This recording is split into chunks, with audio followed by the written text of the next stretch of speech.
Okay, hello, I'm Ronnie Beck. This is the first of a four-part series of discussions for the class of American Christian Heritage at Liberty University in the fall of 2020. For this discussion, the topic that I've picked is the Quaker execution as myth and history by Carla Pastina. As I read this discussion, the occurrence was that our religious freedoms that we enjoy here in America today is that it hadn't always been that way.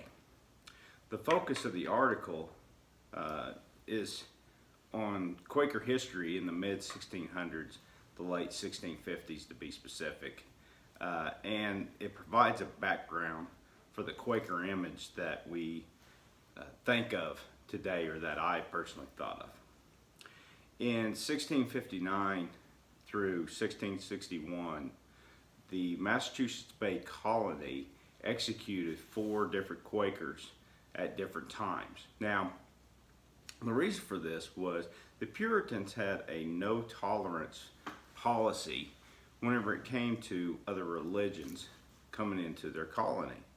Now, this was because they feared that they would lose their political and religious control of the colony if they did that.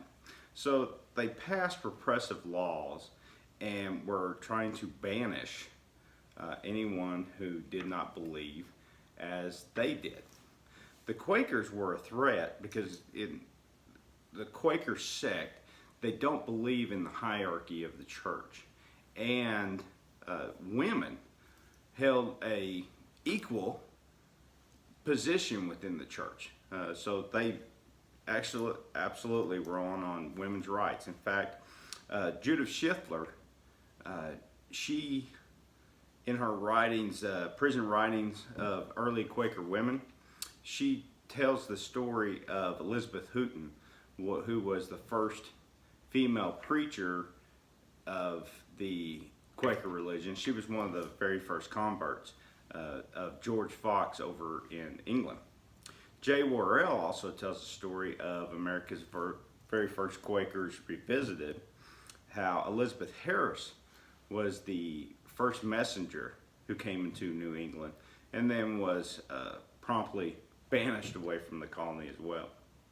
Now, in Pastina's article that we read, and some of y'all would have read as well, the 4 individuals that she talked of, Marmaduke Stevenson and Will Robinson, who were both executed in 1659, and Mary Dyer she wasn't executed in 1659, but she was tried with the other 2 because she had been banished once for practicing her religious ways in the Massachusetts Commonwealth, was banished, but they kind of gave her a stay of execution.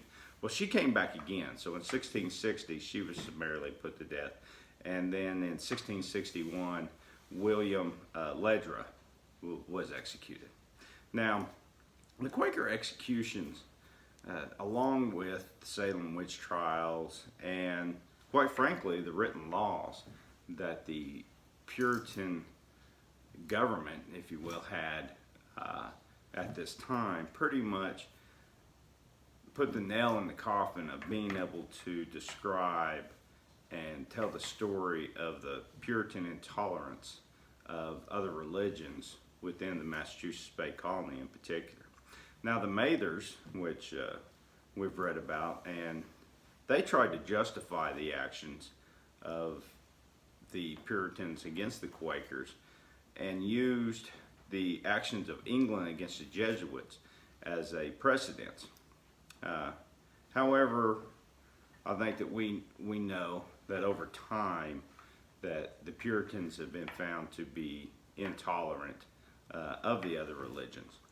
Now, these episodes also built the Quakers into what they are today. Now, at the time, the Quakers obviously were defined if you keep going against banishment for fear of death and going against the laws of the land at the time.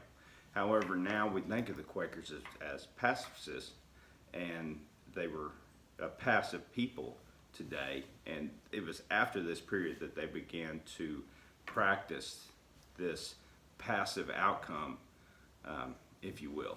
Because part of their teaching is that the end of time is near, so they want to be good and passive and tolerant of all races, religions, and both sexes.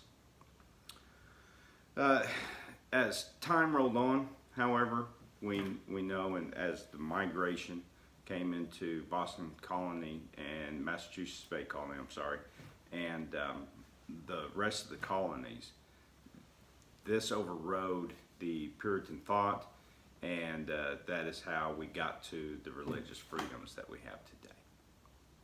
Thanks.